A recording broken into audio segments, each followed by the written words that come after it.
강진 여고생이 실종된 지 일주일째입니다. 오늘은 그 흔적을 찾을 수 있을까요?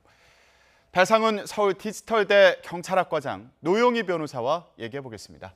두 분 안녕하십니까? 안녕하세요. 실종 여고생의 흔적이 사라지기 전에 찾기 위한 수색 작업이 한창입니다. 이런 가운데 나타난 또 다른 의문점 보고 오겠습니다.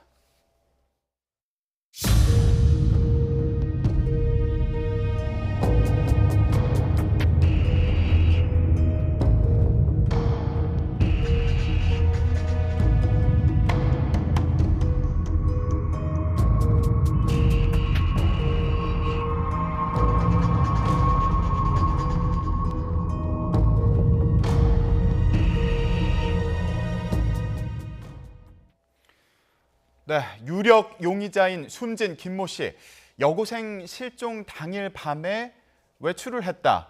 추가로 이런 사실이 또 드러났습니다. 네, 그렇습니다. 이제 CCTV를 확인을 해보니까 16일 오후 5시 35분 정도에 용의자가 집으로 귀가를 했고 5시 50분에 세차를 했다는 겁니다. 그리고 옷가지 등을 태우는 장면이 이제 CCTV에 나와 있고요.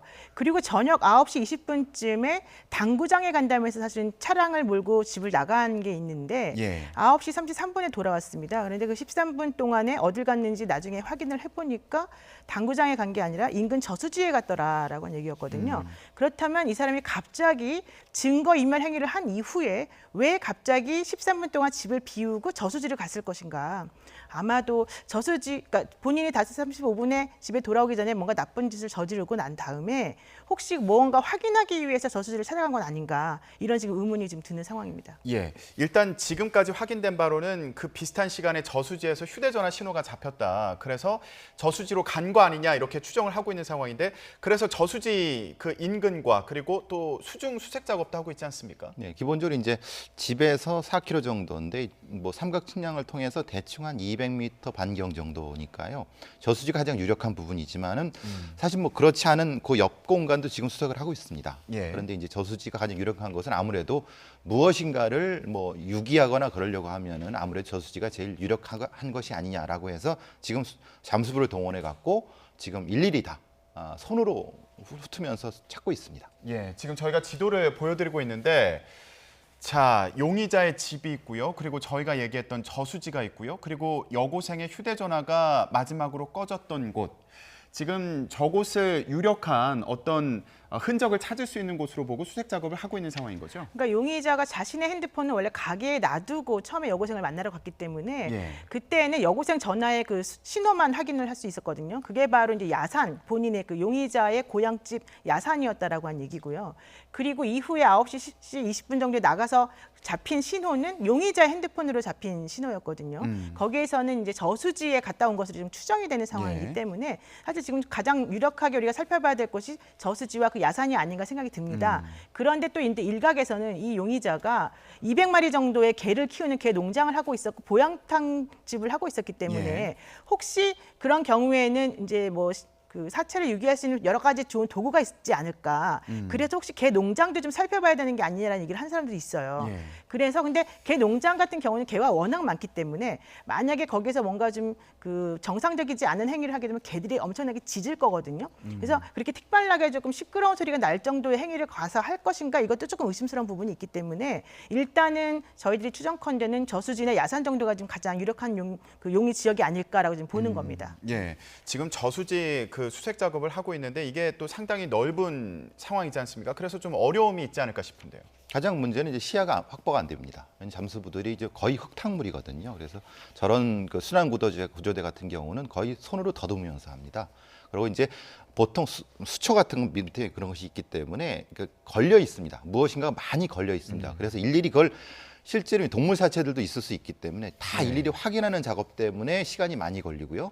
그리고 이게 수심이 다 다릅니다. 그러니까 어느 군데를 해야 될지를 이제 모르는 상황에서 일일이 다 찾아야 되는 부분인데 물론 소용돌이가 있고 물이 빠져나가는 데가 주요한 포인트이기 때문에 그 포인트를 중심으로 지금 수색을 하고 있습니다. 예, 지금 일단 용의자가 아까 저희가 얘기한 대로 9시 20분쯤에 왜 외출을 했을까? 이것도 의문인데 앞서 여러 보도를 통해서 또 다른 의심 가는 행동들도 또 나타나지 않았습니까? 그러니까 우리가 지금 처음에 이제 궁금했던 게 용의자의 핸드폰에는 이 피해자와 통화하거나 문자 내역이 하나도 없었다. 그런데 어떻게 그 피해자에게 아르바이트 자리를 주선해 줄 수 있었는가? 이게 사실은 좀 궁금했었는데 그 친구의 얘기에 의하면 학교 앞으로 이 사람이 찾아갔다는 겁니다. 그러면서 아르바이트 자리를 구해 줄 테니 아르바이트 한다는 사실을 부모에게 말하지 말아라라고 얘기했다는 거거든요.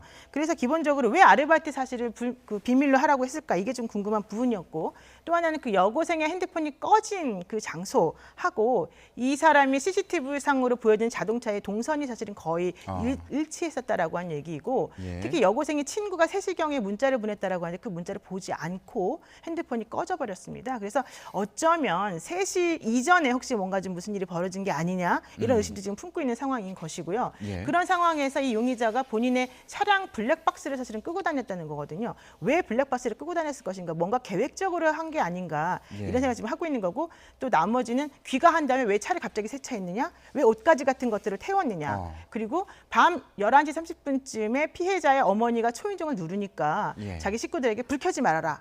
그러니까 안에 사람이 있다는 걸 들키지 말라는 얘기겠죠. 그렇게 말을 하고는 본인이 뒷문으로 도망을 갔다는 거거든요. 왜 도망을 갔을까? 그리고 그 다음날 새벽에 왜 목이 맨 채로 발견됐을까? 이런 것들이 사실은 우리가 좀 풀어야 될 숙제라고 좀 보여집니다. 저희가 여러 가지 좀 의심이 가는 행동들에 대해서 얘기를 해봤는데 이런 행동들을 통해서 볼 수 있는 용의자의 심리 상태는 어떻게 얘기할 수 있을까요? 가장 이제 프로파일러들이 가장 먼저 보는 건 심리 구조를 먼저 봅니다. 이 사람이 어떤 중요한 때 어떤 선택을 할 때 선택의 폭이 어느 정도인가를 먼저 보거든요. 그리고 그것이 시야의 폭과 거리의 폭을 결정해 줍니다. 그렇기 때문에 어느 바운더리까지 넘어갈 수 있는가를 먼저 설정을 합니다. 이게 지리적 프로파일링의 가장 기본적인 요소인데요. 그걸 지금 이제 프로파일러들이 동원돼서 그걸 하고 있는 상황이고 기본적으로 이제 심리 부검을 통해서 이 사람의 성격적 구조를 이미 찾은 거고 성격적 구조 하에서 왜 어떤 뭐 유서도 없이 아니면 특정한 형태의 준비가 없는 상태에서 어떤 특정한 범행을 할 수 있는가 못하는가 이것도 지금 파악해야 될 부분이거든요. 그건 뭐냐면 계획성이 어느 정도가 계획성인가 말하자면 만약에 살인의 계획성이냐 유기의 계획성이냐 그 두 가지가 다냐 아니면 그 뭐 이런 것을 선택해야 되거든요. 수사진들은. 그러면 그 선택은 뭐냐면 그 선택을 함으로써 이 사람의 유기의 선택지를 고담 나올 수가 있습니다. 그래서 그것이 이제 말하자면 예를 들면 이런 겁니다. 예를 들면 사체를 차량이나 이동할 수 있는 어떤 것에 유기할 수 있는 사람인지 아니면은 시간이 들여서 정교하게 땅을 파고 묻을 수 있는 성격의 사람인지 아니면은 단순하게 투기 형태, 물속으로 투기하는 성격의 사람인지를 지금 판단하는 판단이 지금 돼 있는 거죠. 프로파일 동원됐으니까. 그것이 기본적으로 실종 수사의 핵심이죠. 그러니까 일단은 저희가 얘기를 했던 거는 용의자가 뭐 범행을 저지른 경우에 그런 가능성을 염두에 두고 얘기를 한 거고요. 자, 그렇다면 지금 또 추가적으로 의심이 가는 좀 의문스러운 그 행동이 또 드러난 게 집과 그 토지 뭐 축사를 팔려고 내놨다 이런 소식도 전해지지 않았습니까? 그러니까 이제 용의자가 사실은 상당한 부자다라고 하는 얘기가 나와 있고 이 본인과 관련된 부동산을 좀 내놓은 상태고 서둘러 처분하려고 하는 정황이 그 전에 포착이 되었어서 혹시 그것하고 이 실종하고 무슨 관계가 있는 게 아닌가라는 생각을 하고 있는 건데 그렇게까지 연결시키기는 조금 너무 무리한 게 아닌가라는 사실 좀 생각이 좀 들고요.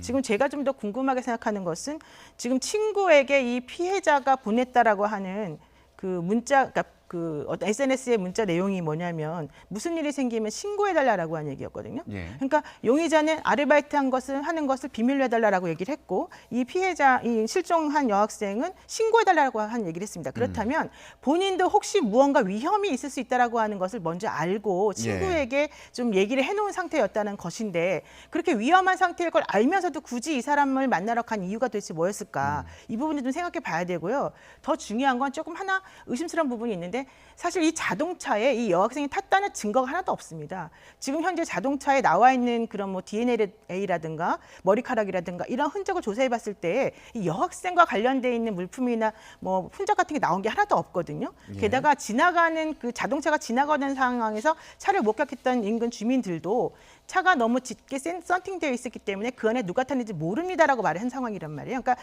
지금 현재 우리가 이 여학생이 이 용의자의 차에 탔을 거라고 생각하는 것은 동선이나 뭐 이제 신호가 겹친다는 것 이런 것들을 좀 종합적으로 지금 판단해서 한 것인데 지금 현재 사실 직접적인 증거 자체가 없는 상태이기 때문에 사실은 상당히 곤란한 지경에 빠져 있는 거죠. 포인트가 이제 SNS 나온 거는 뭐냐면 아저씨가 왔다.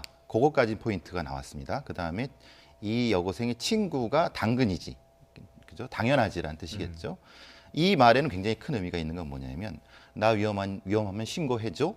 당근이지. 무슨 의미겠습니까? 이 상황에 대한 거를 친구는 어느 정도까지는 공유한다는 거 아니겠습니까? 그럼 이 친구가 어떤 왜 위험한 상황인 걸 묻지도 않고 당근이지라고 했으면은 이 친구도 이 아이가 어디로 가서 무엇인가에 대한 좀 약간의 느낌은 알 수 있다는 상황이라는 겁니다. 그러면 적어도 좀 추정이 앞으로 간다면 도대체 그 어떤 그 친구분이 지금 돌아가신 분이 어떤 행동을 할지를 이 둘은 어렴풋이 짐작할 수 있지 않았을까라는 것까지만 추정이 되는 거고, 변호사님 말씀하신 것처럼 차에 탄 건지도 모르고 아니면 차에 진짜 안 타서 다른 일이 벌어진 건지도 모르고.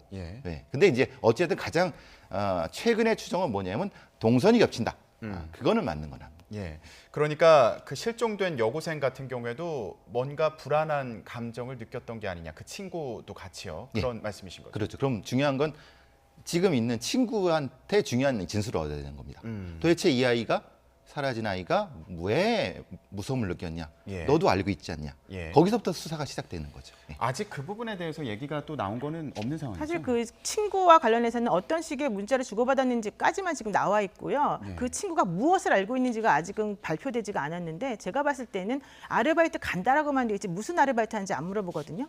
근데 우리가 보통 대화를 할 때 나 아르바이트 간다 그러면 무슨 아르바이트 하니라고 물어보는 게 당연해요. 근데 그런 거 전혀 없이 아르바이트 간다? 혹시 뭐 무슨 일이 생기면 신고해줘, 이렇게 말을 해버리는 걸 보면은 아마도 무슨 아르바이트를 하러 가는 건지는 이미 친구도 알고 있었을 가능성이 크다. 두 번째로는 그 피해 여학생이 나 해남으로 가고 있어, 아저씨 만나서라고 말을 했지 않습니까?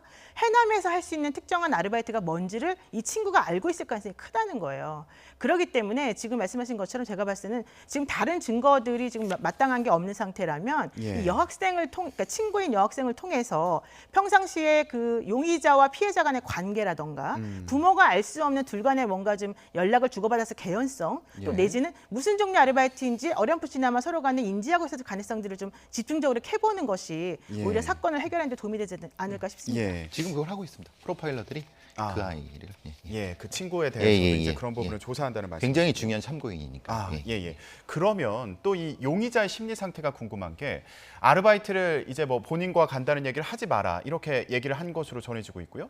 그리고 그 실종 여학생의 어머니가 자신의 집에 찾아왔을 때 도망치듯이 또 집을 나가지 않았습니까? 그리고 나중에 또 뭔가를 태우는 장면도 포착이 됐고요. 이런 걸 통해 봤을 때 뭔가 추측해 볼 수 있는 심리 상태 어떻게 얘기할 수 있을까요? 기본적으로 이제 무엇인가 준비가 되지 않은 건 맞다. 그리고 자기로 인해 무슨 일이 벌어진 거는 맞다. 거기에 대해서 본인도 역시 충격을 받은 상태라는 걸 알 수 있다는 거죠. 왜냐하면은 분명히 그 전에도 그 어머니하고 통화를 했다고 합니다. 이제 따졌겠죠.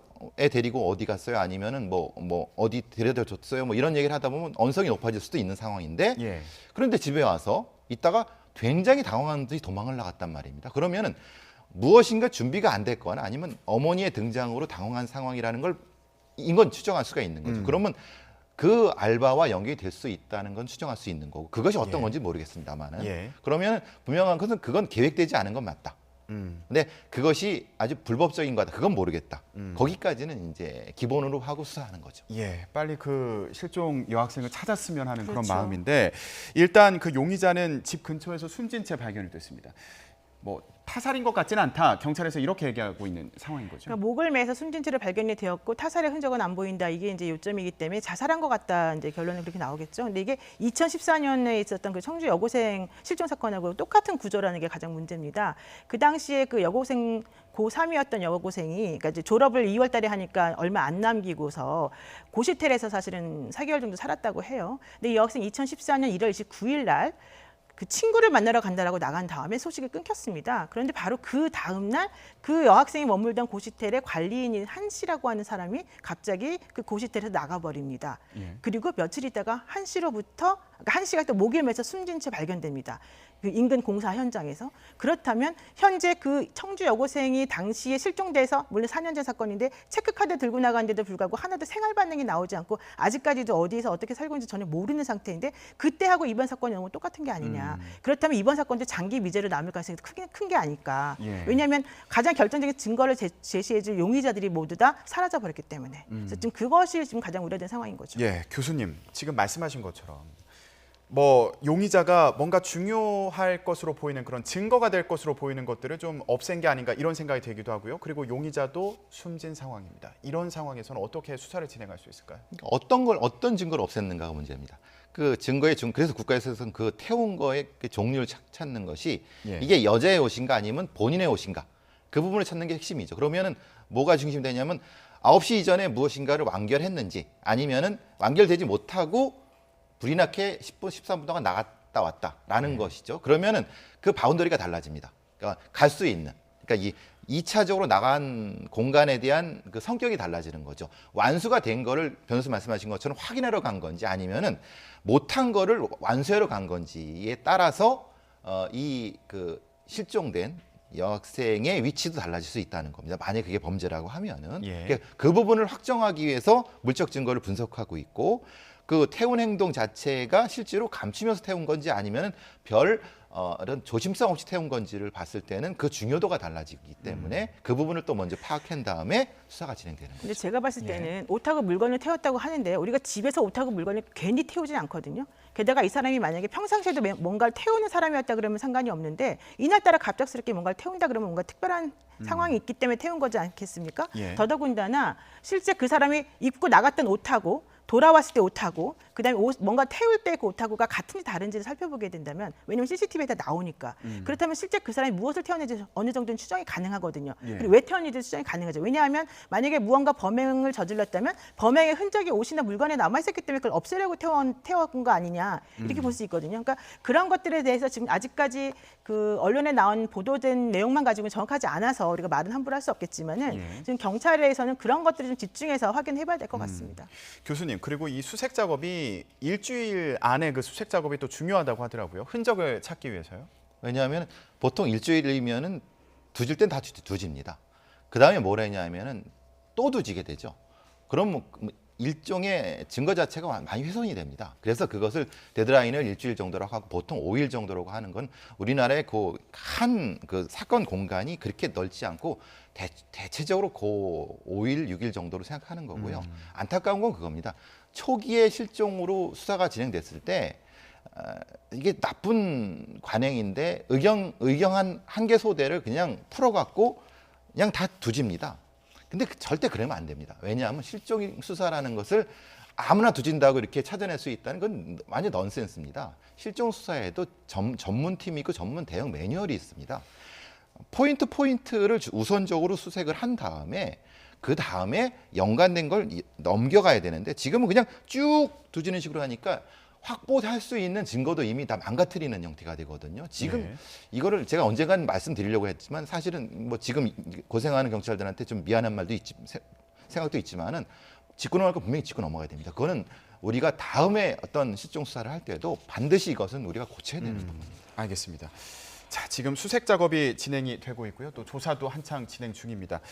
의혹이 풀리기를 바라겠습니다. 자, 그럼 다음 사건 얘기해 보겠습니다. 전북 군산 주점 방화 사건으로 숨진 희생자가 4명으로 늘었습니다. 범인이 사람이 많이 모일 때까지 기다렸다가 불을 질렀다고 얘기하면서 충격을 주고 있는데요. 그 이유는 뭘까요? 보고 오겠습니다.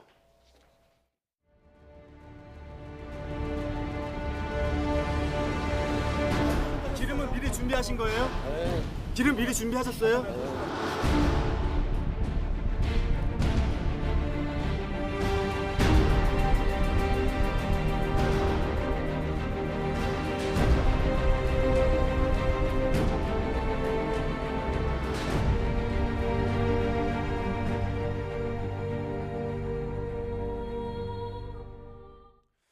네, 기름을 미리 준비했냐 이런 질문에 그렇다고 대답을 했습니다. 그리고 또 추가적으로 전해진 내용이 손님이 가장 많이 모이는 시간을 노렸다. 그리고 대걸레로 사람들이 못 나가게 문을 막았다. 이런 내용도 전해졌습니다. 그러니까 이 사람이 고깃배를 타는 선원이었다라고 그러고요. 혼자 살고 있는 사람이었다 그러고 5년 전에 머리를 다쳐서 그 이후로 좀 약간 이상해졌다라고 하는 게 주변 사람들의 전언입니다. 그리고 술만 마시면 정상적이지 않았고 그 파출소로 들락날락 거리면서 폭행이나 이런 것들을 많이 했다라고 하는 얘기가 있습니다. 그렇다면 당시에 이 사람이 주장한 얘기 중에 하나는 주점의 주인이 그 술값과 관련해서 10만 원이든 20만 원이라고 자기에게 잘못 말한 것이 화가 나서 이렇게 저질렀다라고 얘기를 하고 있기 때문에 아마도 주점 주인과 그런 시비가 붙어서 싸우는 과정에서 과다하게 분노 상태가 이제 야기가 되었고 그로 인해서 이 주인이 운영하는 주점을 전부 다 뭐 불태워야 되겠다. 주점에 오는 사람들도 전부 다 그러니까 주인하고 똑같은 사람들이니까 너희들도 당해야 된다. 이런 생각을 머릿속에 가지고서 이번 방화를 계획한 게 아닌가 생각이 들고요. 그래서 6시 정도에 인근에 정박되어 있는 선박에서 휘발유를 꺼낸 다음에 휘발유통을 들고 3시간 반 정도를 돌아다닙니다. 그 인근 그 주점 그 바로 앞에서. 그러면서 지금은 사람이 너무 없으니까 그렇겠죠. 당연히 주점이니까. 사람이 너무 없으니까 이게 효과가 없다라고 생각을 하고는 본인이 사람이 많이 모이는 10시 넘어서까지 기다렸다는 것이고 그것도 입구를 막아야지 사람들이 못 나갈 거라고 생각을 해서 입구에다가 불을 지른 다음에 대걸레로 문을 못 열도록 막고 특히 이 대걸레가 빠져나가지 못하도록 그 비닐봉지를 2번이나 감아서 문을 이제 시정을 했다는 얘기거든요. 그 얘기는 기본적으로 단순히 10만 원이라고 하는 그 차이 때문에 이렇게까지 화를 내고 이렇게까지 모든 사람을 없애야 된다라는 생각을 하게 됐을까? 이 부분에 대해서도 사실은 조금 다시 살펴봐야 되는 게 아닌가 이런 생각이 드는 부분이죠. 실제로 이 동기는 그 부분이라고 하는데 이 사람이 이 술집에 3년 전부터 거래를 했다고 합니다. 거래라기보다는 그때 술을 먹고 똑같은 비슷한 걸 반복을 했죠. 그때도 10만 원이었다고 합니다. 그러니까 10만 원 때문에 했다는 것은 지금 10만 원 때문에 그런 것이 아니라 3년 전부터 그거 갖고 시비를 걸고 계속 했었는데 그게 이제 축적된 거죠. 보통 이런 방화 유형을 이제 분노형 방화라고 하는데요. 전체적인 우리나라 방화 유형 중에 한 15% 정도 됩니다. 이게 정확한 통계는 한 15에서 20% 되는데 이런 경우는 뭐냐면 반드시 자기가 어떤 망상이 생깁니다. 그러니까 왜냐하면 지금 생각해 보시면 10만 원 때문에 사람을 이렇게 죽이겠습니까? 그것이 아니라 10만 원이 기여가 돼서 자기를 무시하고 자기를 뭐 이렇게 배척한 부분에 대한 일종의 망상이 계속 확대돼 갖고 그것이 또 결정적으로 이제 외상이 생기면서 더 심해지는 부분. 그래서 이걸 분노형 방화가 보통 잔혹한 건 뭐냐면 가장 사람이 많고 가장 그 사람을 많이 죽일 수 있는 상황을 기다렸다 하거나 대표적으로 관악 고시텔 화재도 있는데요. 거기에서는 불을 지르고 문 앞에서 칼을 들고 기다렸습니다. 그래서 나오는 사람을 다 찔렀거든요. 이런 방식으로 거기 있는 사람들에 대한 깊은 원한, 근데 사실은 이게 망상적 원한이거든요. 그런 방식으로 이게 계속 반복되고 있습니다. 교수님, 그러면 지금 뭐 갈등 관계는 술집 주인과의 다툼에서 이제 시작된 게 아닌가 이런 생각이 드는데 다른 그 손님들도 또 그 대상으로 삼은 거 아닙니까? 이런 심리는 어떻게 봐야 됩니까? 그러니까 보통 가장 많은 사람들이 자기와 계층이 비슷한, 자기와 얼굴이 유사한 사람들을 가장 공격의 대상으로 삼습니다. 실제로 그 주인이 목표라고 하지만은 방화범 면담을 많이 해보면요, 주요한 것은 구실은 주인인데 실제로는 자기와 비슷한 처지에 있는 사람들을 공격을 합니다. 왜냐하면 핵심 뭐냐면 자살을 하고 싶은 겁니다. 그 사람. 이걸 보통 이제 사회적 자살이라고 하는데요. 자기의 처지를 비관하는 거죠. 그 비관한 걸 누군가 건드렸을 때 분노가 폭발하면서 같이 죽자라는 형태가 됩니다. 그래서 사회적 자살이라는 개념을 쓰는 겁니다. 그래서 이런 분노형 방화는 매우 독특하지만 사회적 피해가 엄청나기 때문에 예방이라든가 이런 것이 굉장히 중요한 범죄입니다. 변호사님, 이런 경우에는 뭐 처벌이라든가 조치는 어떻게 되는 건가요? 그러니까 그냥 단순 살인인 경우에는 5년 이상 유기징역 혹은 무기 사형까지 갈 수 있는 건데요. 이제 현주 건조물 방화치사죄 같은 경우는 훨씬 더 셉니다. 왜냐하면 그 피해가 훨씬 확산될 수 있고 크기 때문에. 그래서 이런 경우는 보통 7년 이상 유기징역이나 사형 무기까지 가능한데 실질적으로 이제 지난번에 있었던 그 종로 5가 여인숙 사건 있지 않습니까? 그때 방화. 그때 사건에서도 아마 무기징역인가 선고된 걸로 알고 있어요. 사형으로 구형됐다가. 근데 이번 사건 같은 경우에는 오히려 더 그 사람보다도 그 고의성이나 이제 범죄의 피해를 더 야기하는 측면이 더 크기 때문에 더 중한 형으로 처벌하는 게 맞다 저는 그렇게 생각을 하고 있는 거죠. 그러면 이런 범죄는 미리 막을 수 없는 겁니까? 사전에 관리를 한다든지요. 그러니까 이것도 지금 이제 교수님 말씀 들어보면 사실 망상적으로 본인이 피해를 가지고 있었기 때문에 이런 행위가 일어났다는 거기 때문에 사실 정신적인 문제가 여기에 개입돼 있는 거거든요. 그런데 예. 사회가 그 개개인의 정신적인 문제까지 모두 다 관리해서 그 사람이 행위를 하지 못하도록 해야 되는데 그게 지금 현재 이루어지지 않고 있으니까 이런 일이 벌어지는 거 아니겠습니까? 그러니까 지역사회라든가 어디에서라도 이 사람에 대해서 좀 더 면밀히 관찰하고 이 사람이 뭐가 문제인지 확인하는 게 필요하지만 현실적으로는 이렇게 불가능하죠. 이 사람이 사실 성인이고 경제활동도 하고 있고 근데 이 사람이 뭐 다른 사람하고 사회생활 못하는 것도 아니고 그런 상황이라고 한다면 단순히 성질을 좀 많이 낸다든가 술을 많이 먹는다는 이유만 가지고 그 사람에 대해서 정신과적인 치료를 받아라라고 말할 수는 없는 거잖아요. 그렇기 때문에 그런 부분에 있어서 만약에 뭔가 이상하다라고 한다면 가족이라든가 가까운 그런 권리를 가진 사람들이 얘기를 해줘야 되는데 지금 이 사람은 혼자 살면서 그런 것도 없었던 것 같아요. 예. 그렇기 때문에 문제인 것 같아요. 그러면, 실제로 예. 이 저희 같은 사람들이 왜 채용이 됐냐, 프로파일러 왜 채용이 됐냐 하면은 사실 저런 사회성 범죄자들의 예비적인 것을 체크하기 위해서 채용이 됐거든요. 아. 그러니까 저런 분노형 방화범들은 갑자기 불을 지르지 않습니다. 예. 그러니까 사소한 형태의 불을 지르면서 다닙니다. 그러니까 어떻게 보면 일종의 수사 기록이 남아 있습니다. 저희들은 그걸 알고 있죠. 왜냐하면 뭐 쓰레기통에 불을 지른다든가 그러면 경범죄로 이제 기록이 남는다든가 최소한 4범, 5범 정도가 있습니다. 기록이 있는데 문제는 그 사람들을 관리할 수 있는 어떤 법적 틀이 없습니다. 왜냐하면 사법적 권한이 없는 거죠. 왜냐하면 범죄를 저지르지 않았기 때문에. 예. 그렇기 때문에 저희 같은 사람과 지역사회보건센터가 말하는 같이 해서 치료와 예방, 범죄 예방이 같은 방식, 하이브리드 형태로 가야 된다는 겁니다. 예. 그러니까 처벌과 치료가 지금은 따로 있다는 겁니다. 그러니까 저런 범죄자들이 중간에 붕 뜬 상태가 되는 거죠. 그러니까 예방도 안 되고 위험성은 높아지는. 상당히 그래서 사회성 범죄가 굉장히 위험하다는 겁니다. 지금은 제도적으로 어떻게 사전에 지금 말씀하신 것처럼요. 뭐 처벌과 그 사전 조치가 별개라고 말씀하셨으니까 예. 함께 가는 구조는 아니라는 말씀이신 거죠. 하려고 하는데 약간의 그 인권의 문제가 생길 수도 있고요. 왜냐하면 범죄자가 아닌데 분명히 범죄의 확률이 높다고 해서 무슨 조치를 취할 수는 없지 않습니까? 그렇지만은 분명히 위험성은 높은데 그러면 이것은 사회복지 차원, 치안복지 차원에서 지자체에서 해야 되는 부분이 분명히 존재하는 겁니다. 예. 근데 우리 사회는 그 중간 공간이 아직 너무 넓다는 것입니다. 예. 이런 그 사건이 재발하지 않도록 또 제도적인 개선도 필요한 게 아닌가 이런 생각이 들었습니다. 네, 다음 소식 얘기해 보겠습니다. 4년 전의 발언으로 논란을 빚고 있는 한 사람이 있습니다. 직접 들어보고 판단해 보시죠.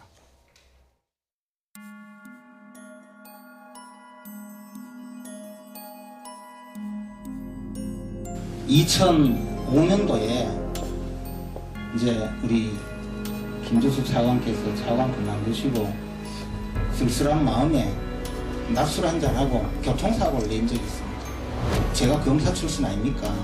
그 사건 담당하는 검사한테 전화를 했지요. 우리 김주수 차관이 교통사고를 했는데 아 우리 지역의 훌륭한 선배인데 그거 좀 봐주소이 했더니 뭐 우리 고향도 가까운데 벌금이나 시기 때리고 그냥 봐줄게요. 재판 안 받도록. 그래가 벌금 받은 적 있습니다. 뭐 그 정도 가지고 시비 걸 깁니까? 임마 일 좀 똑바로 시키려합니까? 사람 탈당을 놔두면 한이 없어요.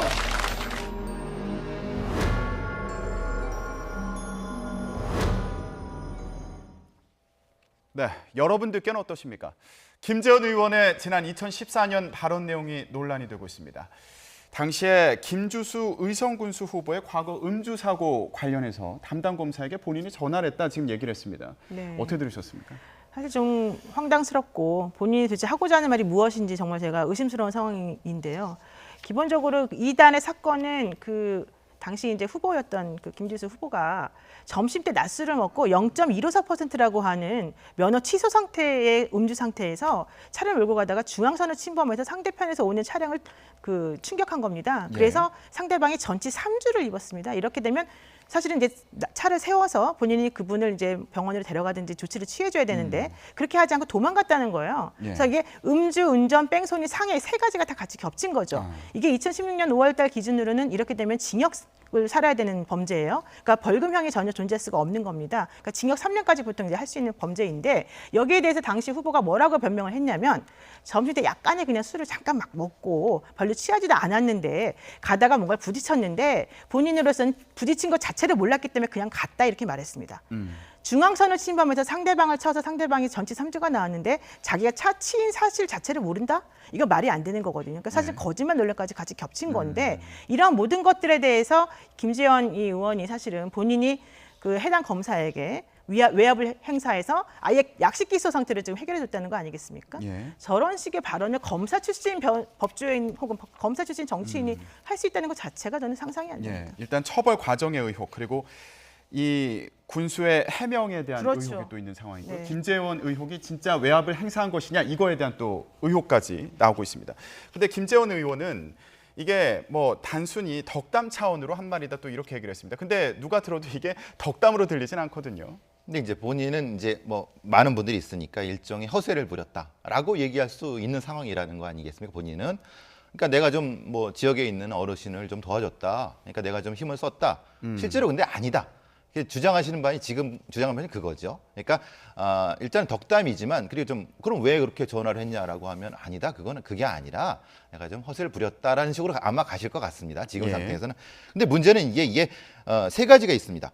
그러니까 김주수 군수가 11대 중과실 같은 굉장히 중요한 어떤 그 교통사고를 냈음에도 불구하고 예. 별거 아니라고 했다는 게 공직선거법에라든가 이런데, 그러니까 그 벽보에 아니면 자기가 한 말에 이 자체가 전과 기록이 남아 있지만은 이거는 예. 별거 아니다라고 얘기를 했다고 하면 너무 축소했기 때문에 그 부분도 문제가 될 수 있는 부분 첫 번째. 그다음에 김재원 의원이 실제로 외압을 행사했다고 하면은 이른바 직권남용을 권리행사 방해 같은 형태로 검사 여자 검사라고 하는데 하도록 했다. 실제로 그랬다고 하면 그게 문제가 될 수 있는데 예. 실제로 아까 말씀드린 것처럼 그건 그냥 장난이고 덕담이었다라고 하면 또 이거는 수사를 해봐야 되는 건데 현직 검사를 어떻게 수사를 하겠습니까? 이게 저는 사실 이게 어떻게 될지 잘 모르겠습니다. 예, 지금 뭐 전화를 실제로 했다 그리고 이런 얘기를 했다 그러면 외압이라고 볼 수 있는 상황인 거죠. 당연히 외압이 되겠죠. 게다가 정말 뇌물죄까지 검토해 볼 수 있는 상황이 되겠죠. 왜냐하면 그런 부탁을 받고 본인이 뭔가 좀 응분의 대가를 해준 거 아니겠습니까? 근데 이제 당연히 그 해당 검사가 지금 현재는 뭐 휴가 중이라고 하는데 그 검사는 당연히 그런 사실이 없다고 얘기를 하겠죠. 그러니까 실제 없어서 없다고 할 수도 있겠지만 실제 그런 일이 있었다 하더라도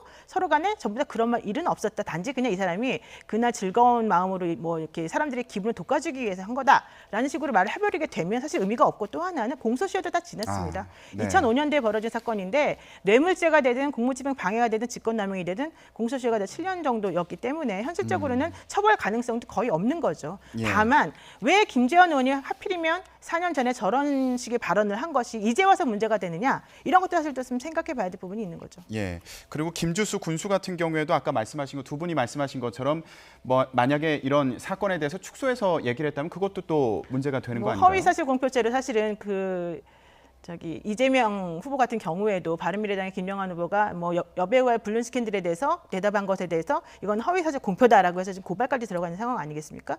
이게 만약에 선거 당시에 이런 일이 벌어졌고 이런 얘기를 한 것으로 지금 보이기 때문에 예. 만약에 그런 말이 정말로 거짓말이고 본인 당선되기 위해서 허위사실을 말한 것이라고 한다면 또 뭐 그런 식의 그런 법률적인 처벌도 한번 생각해 봐야 되겠죠. 예, 알겠습니다. 자, 이렇게 논란이 되는 사과 관련해서 만약 검찰에게 검찰 출신 정치인이 전화를 했다면 과연 자랑하듯이 말할 일일까요? 예, 오늘 말씀 여기까지 듣겠습니다. 두 분 고맙습니다.